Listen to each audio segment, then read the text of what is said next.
దేవుని నామానికి స్తోత్రం. హల్లెలూయా. ప్రభువైన యేసుక్రీస్తు నామములో అందరికీ కూడా మరొకసారి నా హృదయపూర్వకమైన వందనాలు. కొద్ది నిమిషాలు పరిశుద్ధ బైబిల్ గ్రంథం నుంచి రోమా పత్రిక 11వ అధ్యాయం 23వ వచనం. వారును తమ అవిశ్వాసములో నిలువకపోయిన ఎడల అంటుకట్టబడుదురు. దేవుడు వారిని మరలా అంటుకట్టుటకు శక్తి గలవాడు. ఆమేన్. మరి నిన్న దినాన ఇజ్రాయెల్ యొక్క స్థితిని గురించి మనం వింటూ ఉన్నాం కదా. దేవుడు ఒక చిన్న ఉదాహరణతో వారిని పోల్చాడు. ఏమనంటే, ఒలీవ చెట్టుగా ఉన్న ఇజ్రాయెల్ని దేవుడు విరిచాడు. ఎందుకు విరిచాడా అంటే వారి అవిశ్వాసమును బట్టి విరవబడ్డారు. అయితే దేవుడంట అన్యజనులుగా ఉన్న మనల్ని ఆ ఒలీవ కొమ్మకి అంటే ఒలీవ చెట్టుకి మనల్ని అంటుకట్టబడ్డాడు.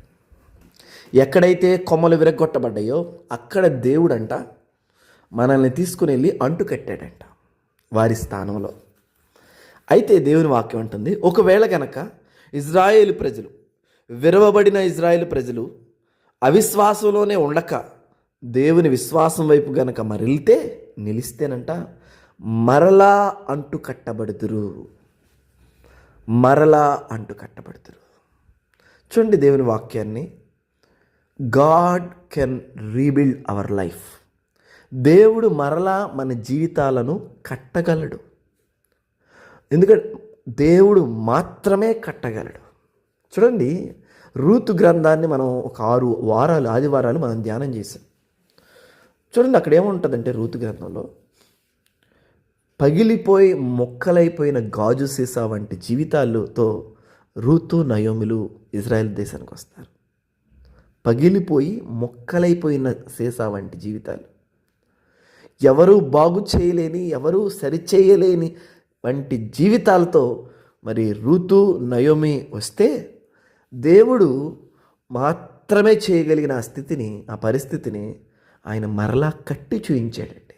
భూమి మీద ఏ మనిషి కూడా వారికి అటువంటి జీవితాన్ని ఇవ్వలేరు.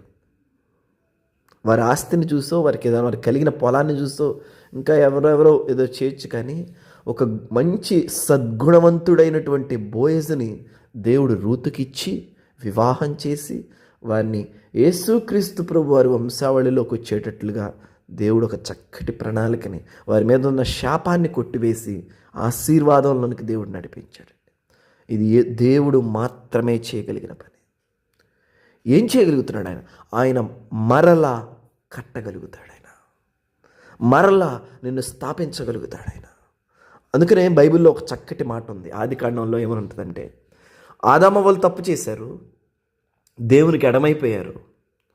అయితే దేవుని వాక్యం ఉంటుంది, కయీను హేబేలు ఇద్దరు కుమారులైతే కయీను హేబేల్ని చంపేశాడు. హేబేలు చంపేసిన తర్వాత దేవుని వాక్యం ఉంటుంది, కయీను కూడా దేశదిమ్మరైపోయాడు. అంటే ఒక విధంగా ఆదాము వాళ్ళు ఇద్దరు బిడ్డల్ని కోల్పోయాడు. కానీ ఆదికాండం 4:25 ఏముంటుందంటే, ఆదాము మరలా తన భార్యను కూడినప్పుడు ఆమె కుమారుని కని కయీను చంపిన హేబేలుకు ప్రతిగా దేవుడు నాకు మరి ఒక సంతానం నియమించిననుకుని అతనికి షేతు అను పేరు పెట్టాను. చూసారా?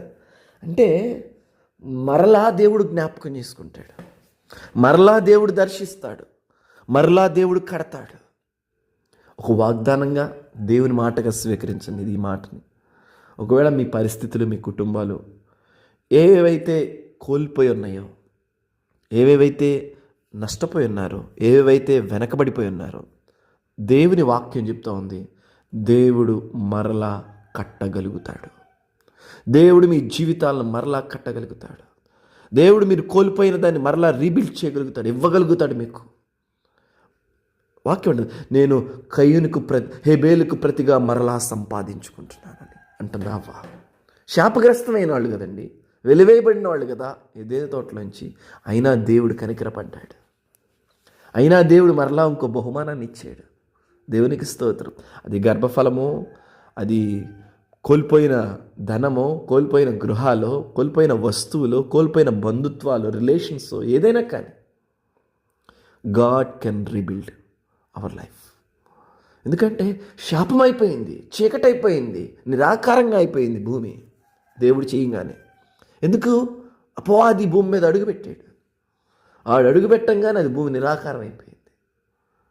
వాక్యం చెప్తా ఉంది, వెలుగు కమ్మని పలుకగా ఆయన వెలుగు కలిగినట్టండి. నిరాకారంగా శూన్యంగా ఉన్న భూమిని దేవుడు ఆకారంలోకి తీసుకొచ్చాడు. చక్కటి ఇదిగో పచ్చదనంతో నింపాడు, నక్షత్రములతో నింపాడు, మనుషులతో నింపాడు, జలచరములతో నింపాడు, సౌందర్యాన్ని ఇచ్చాడు. దేవునికి స్తోత్రం. నిరాకారంగా ఉన్న స్థితి నుంచి దేవుడు ఆకారంలోకి తీసుకొస్తాడు. మన జీవితాలను ఆయన తిరిగి కట్టుచున్నాడు. ఆయన కట్టగలిగిన సమర్థుడే. విశ్వాసంతో ఈ వాగ్దానాన్ని స్వీకరించండి. దేవుడు నిశ్చయంగా మీ జీవితాల్ని, మీరు కోల్పోయిన దాన్ని మరలా కట్టగలిగిన సమర్థుడై ఉన్నాడు, శక్తిమంతుడై ఉన్నాడు. ఆమేన్. దేవుడి మాటలు మన వెనుకల్లో దీవించును గాక. గాడ్ బ్లెస్ యు ఆల్ అండి.